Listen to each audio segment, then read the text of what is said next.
ان کی بیٹیوں کے پاس ڈپلومیٹک پاسپورٹ نہیں ہے. It's misreporting and propaganda. یہ رپورٹنگ ہے اور مس رپورٹ کیا جا رہا ہے. They are holding official passport as is a norm. یعنی یہ بھی کہا جا رہا ہے کہ جو ان کے میاں ہیں یا شوہر ہیں وہ بھی چونکہ آرمی آفیشلز ہیں تو لہذا ان کی اسپیشل اسائنمنٹس ہوتی ہیں, لہذا وہ انہیں ایک آفیشیل پاسپورٹ دیے جاتے ہیں. اب چونکہ یہ سٹوری ابھی تک کھلی نہیں ہے, ابھی تک اس کے اوپر بہت ساری چیزیں سامنے نہیں آئی ہیں, لیکن جو مختلف بٹس اینڈ پیسز ہیں وہ کچھ اسی طرح کے. Find an other prospect to fight if you must. اگر تم نے لڑنا ہی ہے تو یعنی کوئی اور طریقہ چوز کر لو, یہ اس طرح سے نہیں ہوگا. ناظرین, لیفٹیننٹ جنرل نعیم خالد لودھی صاحب نے ایک ٹویٹ کیا ہے اور باقاعدہ سے انہوں نے اس کے اوپر بات چیت کی ہے, اور جنرل نعیم خالد لودھی صاحب لکھتے ہیں کہ دشمنوں کا جو نسخہ تھا وہ کام کر گیا ہے. سوسائٹی کو سیاسی بنیادوں پر تقسیم کر دیا گیا ہے اور سوشل میڈیا کے ذریعے تقسیم کو ہر لمحہ گہرا کیا جا رہا ہے. ہمارے ہمسایہ ملکوں سے تعلقات خراب کر دیے گئے ہیں اور فیک نیوز کے طفیل اس خرابی کو ہر دم بڑھایا جا رہا ہے. ہم ایک زومبیز کی طرح ایک دوسرے کو نوچ رہے ہیں اور ہمسایہ ملک پر یلغار کی تیاری پکڑ رہے ہیں.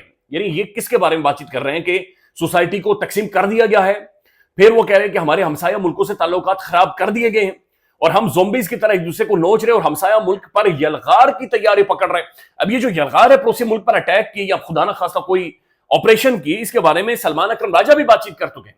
اس کے بارے میں عمران خان بھی اڈیالہ جیل سے بول رہا ہے کہ جناب ایک ہو جائیں, یکجا ہو جائیں. اس وقت ہم نہیں پڑوسی ملک افغانستان کے ساتھ پنگا کر سکتے, ہمیں نہیں ادھر جانا چاہیے. دیکھیں مسئلہ یہ نہیں افغانستان ڈاڈا ہے, مسئلہ یہ ہے کہ ہم افورڈ نہیں کر سکتے.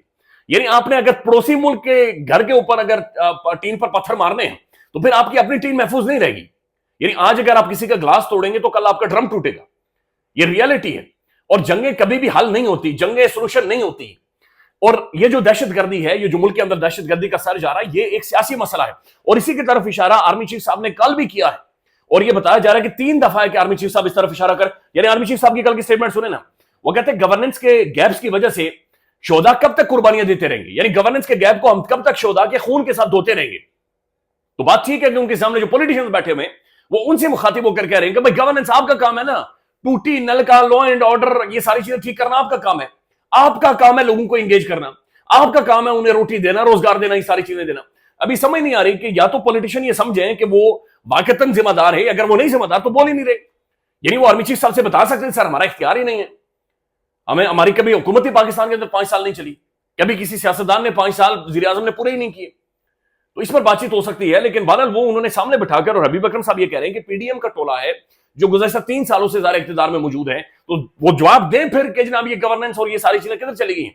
تو یہی بات چیت یہ کر رہے ہیں کہ جناب ہمسایہ ملک پر یلغار کی تیاری پکڑ رہے ہیں. یہی فارمولا کچھ رد و بدل سے لیبیا, نائجیریا, سوڈان, عراق, یمن, شام, مصر میں کامیابی سے آزمایا گیا ہے, تو یہاں کیوں ناکام ہوگا. تو لودھی صاحب یہ بات کر رہے ہیں کہ جناب آپ کو اصل میں ایک فارمولے کے تحت باقاعدہ سے لیبیا, نائجیریا, سوڈان, عراق یعنی انارکی کی طرف معاملے کو لے کر جا رہے ہیں, اور یہ انارکی شاید پھیلانے کے بہت زیادہ قریب ہیں, اور یہ انارکی پھیلے گی تو یہ خوفناک حد تک ڈیمیج ہوگی.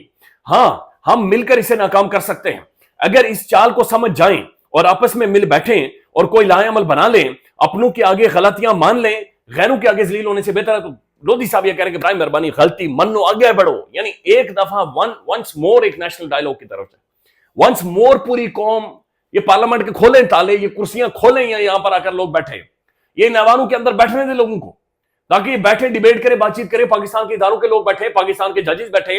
آج وہ اسلام آباد ہائی کورٹ کے جج ہیں, یہ سردار اعجاز اسحاق خان, وہ چیخ رہے ہیں, وہ کہہ رہے ہیں مجھے اپنے ادارے کی جناب وہ پڑ گئی ہے اور مجھے اپنا ادارہ بچانا مشکل ہو گیا ہے. اور دس از یہ ساری چیزیں ہو رہی ہیں. اور مشال یوسفزئی صاحبہ کا وہ سارا معاملہ ہے, وہ سارا کیس ہے, اور اس میں جو اسلام آباد ہائی کورٹ نے ایک باقاعدہ کمیشن بھیجا تھا اڈیالہ جیل میں, وہاں پر ان سے ملاقات نہیں کرنے دی گئی, اور پھر ڈوگر صاحب اسلام آباد ہائی کورٹ کے اندر امپورٹڈ انہیں چیف جسٹس لگائے. تو ایک بالکل غیر معمولی صورتحال جو پاکستان کے اندر بنی ہوئی ہے. ناظرین ایک خبر آ رہی ہے اور کہا جا رہا ہے کہ قاضی فائد عیسیٰ جو پاکستانی تاریخ کا ایک کالا دھبا ہے, وہ ایک جنازے پر گئے ہیں, اور اس جنازے میں بتایا جا رہا ہے کہ 300-400 بندہ موجود تھا. یعنی وہاں سے اگر کوئی کتا گزر رہا تھا, اللہ رحم کرے معاف کرے, تو اس کتے کو بھی بتایا جا رہا ہے کہ لوگوں نے کم از کم اسے ہانکا ہے یا پھر اس کے ساتھ گفتگو کی, لیکن قاضی فائد عیسیٰ صاحب سے کسی نے سوال نہیں کیا, کسی نے سلام نہیں کیا. محترم قاضی فائد عیسیٰ اس ملک کا چیف جسٹس, اس چیف جسٹس سے آج کوئی بندہ جو سلام نہیں کر رہا, آج کوئی بندہ اسے مل نہیں رہا. یعنی وہاں پر میدے ڈنٹر کو بھی لوگوں نے گلے لگایا,